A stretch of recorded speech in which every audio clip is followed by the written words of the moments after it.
नमस्कार साथियों, स्वागत है आपका हमारे यूट्यूब चैनल सूरज साइंस क्लास में। आज आपको हम बताने वाले हैं कुछ ऐसे महत्वपूर्ण परिभाषाएं और उनसे संबंधित जो आपकी खास जानकारी है। जो आपकी सबसे ज़्यादा पूछी जाती परिभाषा, एक परिभाषा मिश्र धातु है। उस मिश्र धातु परिभाषा के आधार पर जो भी आपके ऑब्जेक्टिव टाइप में क्वेश्चन बनते हैं उनके विषय में हम आज जानकारी करने वाले हैं और इससे संबंधित जो भी जानकारी है आपको आज पूर्णतः प्रस्तुत करेंगे आपके सामने।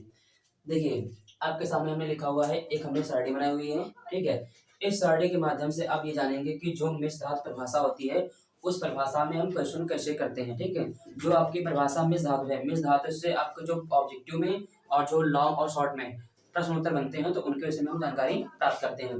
देखिए, हमने एक लिखा हुआ है कि प्रमुख मिश्र धातु एवं उनका संगठन और उपयोग, यानी जो हमारी मिश्र धातु होती है, क्या होती है? मिश्र धातु। इसका दूसरा नाम एक होता है मिश्रातु, ठीक है। इसी का दूसरा नाम है मिश्रातु। सबसे पहले हम ये जानते हैं कि मिश्र धातु या मिश्रातु क्या होता है। देखिए, क्या होता है, मिश्र धातु में कुछ ऐसी धातुएं होती हैं जिनमें दो या दो से अधिक धातुओं को मिला करके या फिर धातुएं और अधातुओं को मिला करके आपस में समांगी मिश्रण के माध्यम से मिश्र धातु का निर्माण करते हैं। यानी कि अगर हम दो या दो से अधिक, यानी जैसे हम लिख सकते हैं दो या दो से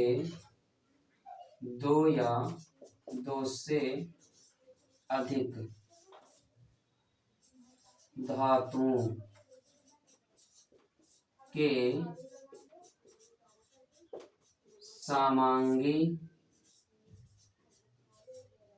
मिश्रण से प्राप्त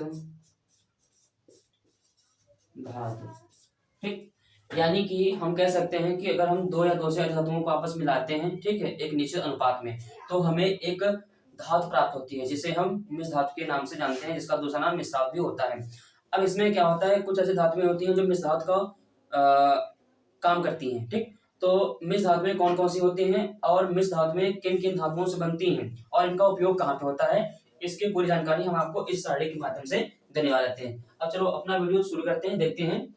लिखा गया है कि पहली बार लिखिए मिश्र धातु, यहाँ पे लिखा हुआ है, फिर लिखा है संगठन और यहाँ उपयोग। यानी कि मिश्र धातु का नाम आपको पता करना है, उसके बाद यह जो मिश्र धातु होगी वह किन किन धातुओं से मिलकर बनेगी और कितने परसेंट वह आपकी धातु में कौन कौन सी शामिल होगी। उसके बाद और इसका उपयोग क्या होता है, यानी कि हम आपको बताएंगे मिश्र धातु में कौन कौन सी मुख्यतः होती हैं और ये मिश्र धातुएं आपकी जो होती हैं कौन कौन धातुओं से मिलकर बनती हैं और उसमें वह धातु कितने परसेंट मिली हुई होती है और इन धातुओं का उपयोग कहाँ पर होता है, ठीक है। देखिए, जैसा कि आप देख सकते हैं आपके सामने लिखा हुआ है, पहली हमारी जो मिश्र धातु हो वह पीतल है, ठीक। जो हमारा पीतल होता है यह एक प्रकार की क्या है, मिश्र धातु है। जो पीतल है एक प्रकार की मिश्र धातु है। और अब जो पीतल है या मिश्र धातु है, अब इसमें कौन कौन से धातु कितने परसेंट शामिल है तो उसको देख सकते हैं, लिखा है आपके सामने, इसमें कॉपर है और जिंक है। यानी कॉपर का प्रतीक चिन्ह होता है Cu और जिंक का होता है Zn। यानी कि जो आपका कॉपर होता है वो 80% इसमें होता है, ज्यादा से ज्यादा मात्रा में आपका कॉपर होता है और आपकी जो बचा हुआ 20% होता है वो जिंक होता है। यानी कि 80% कॉपर को और 20% जिंक को लेकर के हम किस मिश्र धातु का निर्माण कर सकते हैं, हम कर सकते हैं पीतल का निर्माण, ठीक है। यानी जो हमारी पीतल होती है एक प्रकार के मिश्र धातु है, ठीक है, और इसमें आपका 80% क्या होता है, 80% आपका कॉपर होता है और 20% आपकी जिंक होती है। इन दोनों धातुओं को मिला करके हम किसका निर्माण करते हैं, हम निर्माण करते हैं पीतल का। अब देख सकते हैं कि पीतल जो होता है इस मिश्र धातु का उपयोग कहाँ पे होता है, तो जैसे आपका बर्तन, तार और मशीनों और कारतूसों में। यानी कि बर्तन बनाने में इसका उपयोग होता है और तार बनाने में इसका उपयोग होता है और जो आपकी मशीनें होती है मशीनों में भी इस पीतल धातु का उपयोग होता है। और जो आपकी कारतूसें होती है, जो आपके गन होती हैं उनमें आपकी कारतूसें बनती हैं वो पीतल की ही लगी होती हैं, ठीक है। तो इसका उपयोग कहाँ पे होता है, बर्तन बनाने में करते हैं, तार बनाने में करते हैं, मशीनों की कलपुर्जे बनाने में करते हैं, ठीक है, और कारतूसें। इन जगहों पर, इन चीजों में इस पीतल मिश्र धातु का उपयोग होता है। सेकंड नंबर हमारा क्या है, कांसा। जो कांसा होता है यह भी एक प्रकार की क्या है, मिश्र धातु है। जो कांसा होता है यह भी एक प्रकार का आपका मिश्र धातु होता है। अब हमको ये पता करना है जो कांसा है मिश्र धातु है, लेकिन यह किन किन धातुओं से और कितने परसेंट धातुओं से मिलकर बनी हुई है, ठीक है।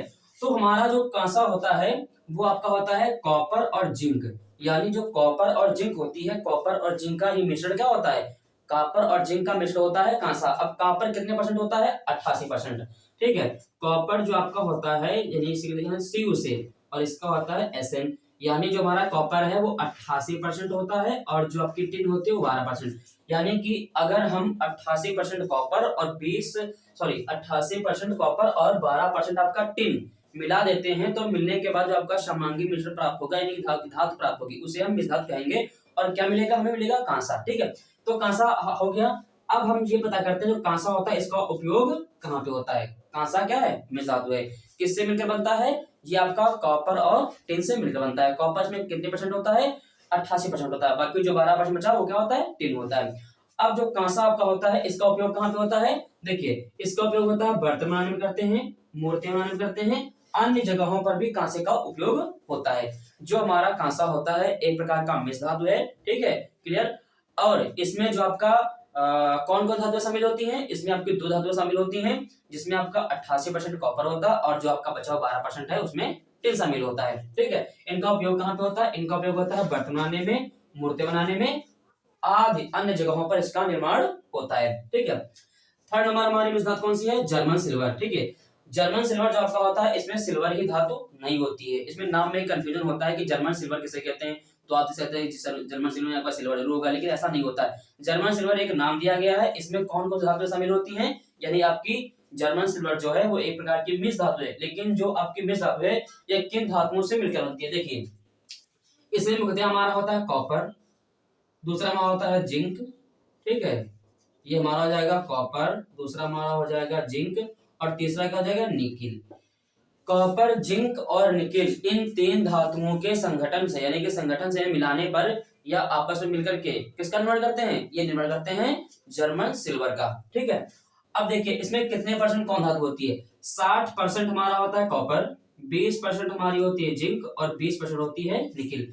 यानी कि 60% आपका कॉपर होगा, बाकी में आपका 40% जो बचा है उसमें 20% आपका निकिल हो जाएगा और 20% आपका क्या हो जाएगा? 20% आपका जिंक हो जाएगा। यानी कि कॉपर, जिंक और निकिल इन तीन धातुओं के मिलने से आपस में समांगी मिश्रण जो प्राप्त होता है उससे आपकी मिश्र धातु प्राप्त होती है, जिसे हम क्या कहते हैं? जिसे हम सिल्वर यानी जर्मन सिल्वर के नाम से जानते हैं, जो कि एक प्रकार की क्या है? मिश्र धातु है।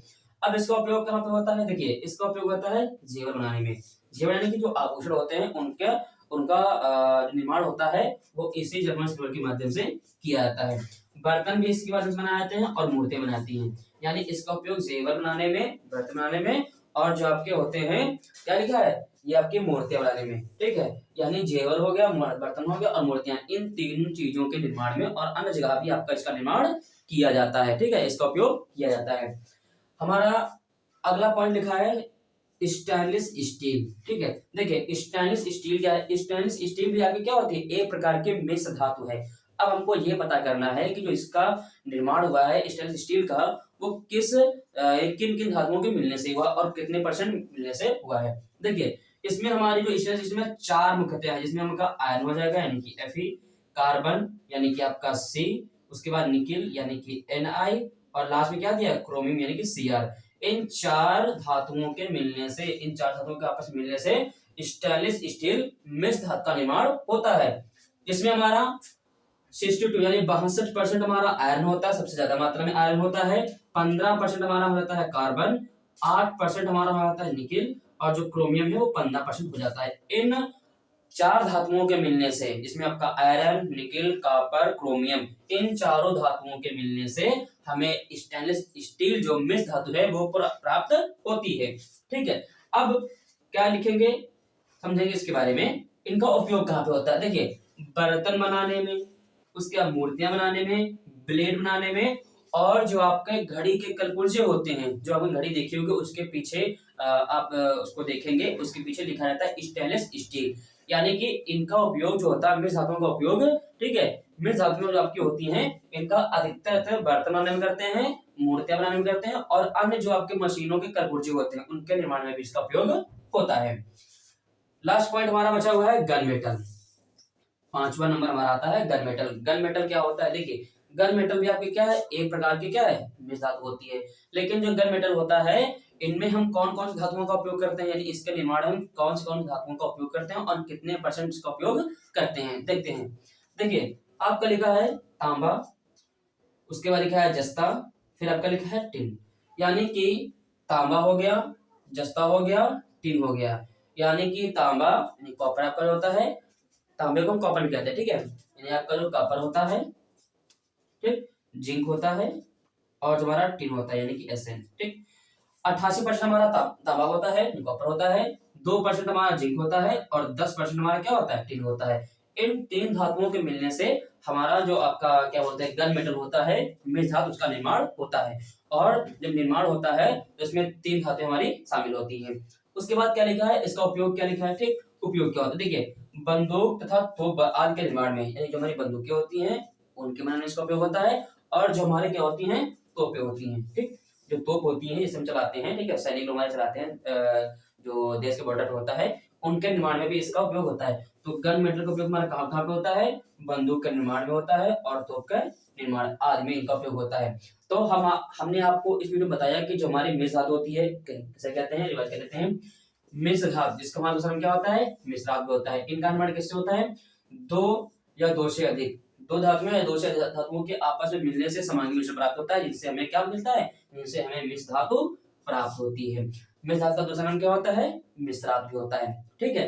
अब देखिए, आप इस सारणी के माध्यम से हमने आपको बता दिया कि मिश्र धातु में कौन कौन सी होती है, मुख्यतः कौन सी होती है, इनके अलावा भी अन्य होती हैं, इनका संगठन किससे होता है और इनका उपयोग किससे होता है, ठीक है। यानी कि आपकी जो धातुएं थी, मिश्र धातुएं थी, इनका उपयोग, इनका निर्माण, और कौन कौन सी मुख्यतया मिश्र धातुएं थी, ठीक है। तो हमने आपको इस सारणी के माध्यम से बताया। तो यदि हमारी आपको ये वीडियो अच्छी लगी हो तो उसे लाइक, सब्सक्राइब और कमेंट बॉक्स में कमेंट जरूर करें। आज के लिए इतना ही, मिलते हैं अगली वीडियो में। जय हिंद।